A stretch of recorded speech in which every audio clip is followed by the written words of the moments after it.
নমস্কার। প্রধানের title track finally চলে আসলো, ড্রপ আউট হয়ে গেছে। তা গানটা শুনলাম এবং গানটা কম্পোজ এবং গানটা গেয়েছেন হচ্ছেন রথিজিৎ ভট্টাচার্য। তা ২ দিন আগে একটা সাইটে মানে একটা চ্যানেলেই এরকম গানটা এসেছিল, শুধুমাত্র অডিওটা। এবার অডিওটা শুনে ভাবছিলাম যে এটা কি অ্যাকচুয়ালি প্রধানের সং? কেননা ওটার মধ্যে কোনো ভিজুয়ালস কিন্তু ছিল না।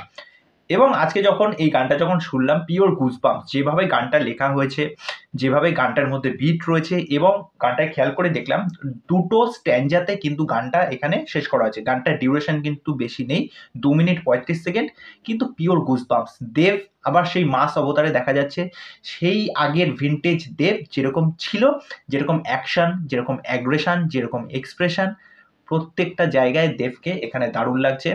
এখন শুধু অপেক্ষা এই সিনেমাটার জন্য।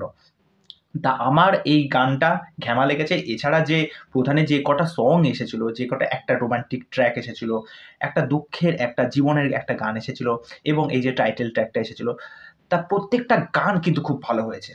তা এখন সিনেমার জন্য শুধু আগ্রহ যে সিনেমাটা কবে রিলিজ করছে। টিকিট কাটা তো হয়ে গেছে অলরেডি। তা তোমাদের গানটা কেমন লাগলো সেটা অবশ্যই জানিও। আর এই ভিডিওর মাধ্যমে আমি তোমাদেরকে বলতে চাই, তোমরা জানো দেবদার প্রধানের শো সংখ্যা কিন্তু খুবই কম, এবং আমি এই ভিডিওর মাধ্যমে যারা প্রত্যেক বাঙালি আছে, যারা দেব ফ্যান আছে, তারা তো অবশ্যই যাবে। তোমরা সবাইকে জানাও, তোমরা সবাইকে নিয়ে যাও এই সিনেমাটা দেখার জন্য। খারাপ ভালো সেটা কিন্তু পরের বিষয়, কিন্তু যে কোনো মানুষের চেষ্টা, সেই চেষ্টাটাকে আগে সাধুবাদ জানানোর দরকার। মানুষ যখন নানা রকম বক্তব্য করে, নেগেটিভ কমেন্ট করে, এটা তো মানুষের মানে ধরা বাঁধা, এটা তো করবেই, কিন্তু সেইগুলোকে কানে নিয়ে তো আর জীবনের পথে এগোনো যাবে না। তা সেই সমস্ত কিছুকে বাদ দিয়ে, সমস্ত কিছুকে ঝেড়ে ফেলে দিয়ে সিনেমাটা যাও, সিনেমাটা এনজয় করো, তারপরে নিজেদের মতামত রেখো।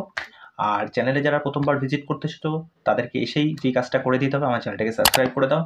তা নেক্সট ভিডিওতে আবার দেখা হচ্ছে। আজকে এখানেই শেষ করছি। নমস্কার।